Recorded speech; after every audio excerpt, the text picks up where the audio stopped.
Hello friends, welcome to my YouTube channel. मैंने इससे पहले क्लास 1 में आपको साइकोलॉजी मनोविज्ञान के ओरिजिन के बारे में बताया था। इसमें मैंने आपको साइकोलॉजी बताया था कि ये ग्रीक शब्द है।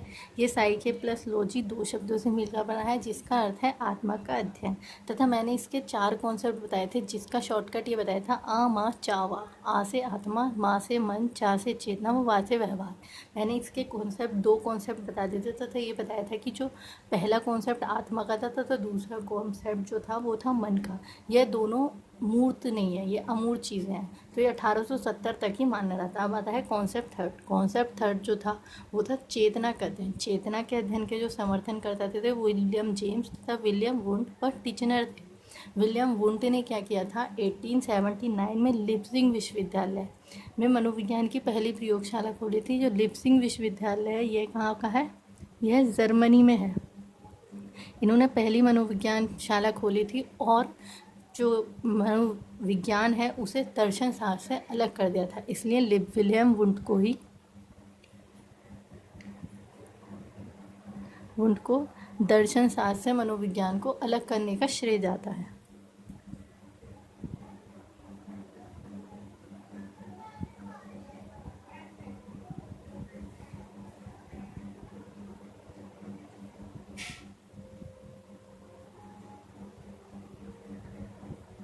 करने का श्रेय जाता है और क्योंकि इन्होंने पहली प्रयोगशाला खोली थी मनोविज्ञान की, इसीलिए इन्हें फादर ऑफ साइकोलॉजी भी कहा जाता है।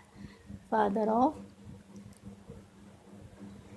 साइकोलॉजी या फिर फादर ऑफ प्रैक्टिकल साइकोलॉजी भी इन्हें कहा जाता है। कौन है, विलियम वुंट।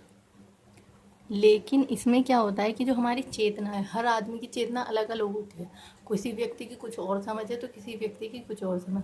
तो ये जो हमारी चेतना हो गई ये सब्जेक्टिव होती है, ऑब्जेक्टिव नहीं होती। सब चेतना क्या हो गई, सब्जेक्टिव। इसी कारण यह मत भी हो गया फेल, क्योंकि ये तो सब्जेक्टिव है। उसके बाद में आता है आत्मा का अध्ययन व्यवहार से। इसमें जो माना गया कि आत्मा का अध्ययन जो होता है, फोर्थ कॉन्सेप्ट क्या था कि आत्मा का जो अध्ययन है, कॉन्सेप्ट मतलब फोर्थ, कि यह माना गया जो मनोविज्ञान है वो व्यवहार का अध्ययन है। कॉन्सेप्ट नंबर फोर्थ में माना गया। और यह कब माना गया, 20वीं शताब्दी में। ठीक है ना, 20वीं शताब्दी में मनोविज्ञान को आत्मा का व्यवहार का अध्ययन माना जाने लगा। और इसके जो समर्थन करता थे वो कौन थे, वो व्यवहारवादी थे। व्यवहारवादी कौन कौन, Watson, Thorndike, Skinner, पावलव। Watson, Thorndike, Skinner व पावलव, ये इसके समर्थन करते थे। वह ये सभी व्यवहारवादी हैं, जिसमें से व्यवहारवादी का जनक वॉटसन को कहा जाता है। इन्होंने व्यवहारवाद नामक एक पुस्तक भी लिखी। इन्होंने कहा कि जो साइकोलॉजी या मनोविज्ञान है उसमें हम व्यवहार का अध्ययन करते हैं, क्योंकि हर किसी का व्यवहार अलग अलग होता है, इसीलिए इसे व्यवहार का अध्ययन माना गया। वुडवर्थ भी हो सकता है इसमें, वुडवर्थ आदि। और क्योंकि व्यवहार इसी तरह से ही कॉन्सेप्ट आगे बढ़ता गया और हम अभी तक मनोविज्ञान को व्यवहार का अध्ययन मानते हैं। इसके बाद में आता है शिक्षा मनोविज्ञान।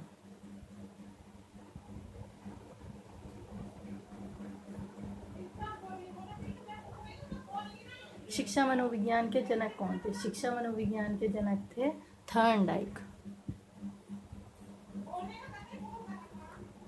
शिक्षा मनोविज्ञान के जनक थे थर्नडाइक। और शिक्षा मनोविज्ञान का जो पहली बार मनोविज्ञान पहली बार अध्ययन जो किया था वो क्या था, थर्नडाइक ने। अब आता है कि शिक्षा मनोविज्ञान क्या है।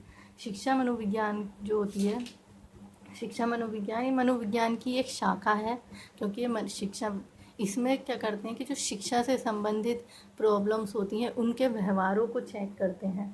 सीखने सिखाने की प्रक्रिया होती है। शिक्षा मनोविज्ञान, शिक्षा में मनोविज्ञान नियमों एवं परिणामों का उपयोग करके शिक्षा की समस्या का समाधान करते हैं। कि हम जो ये मनोविज्ञान के जितने भी नियम हैं, मतलब इसमें शिक्षा की समस्या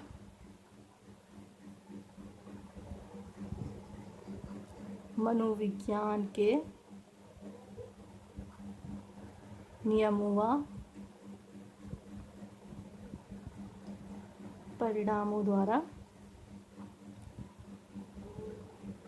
सॉल्व की जाती है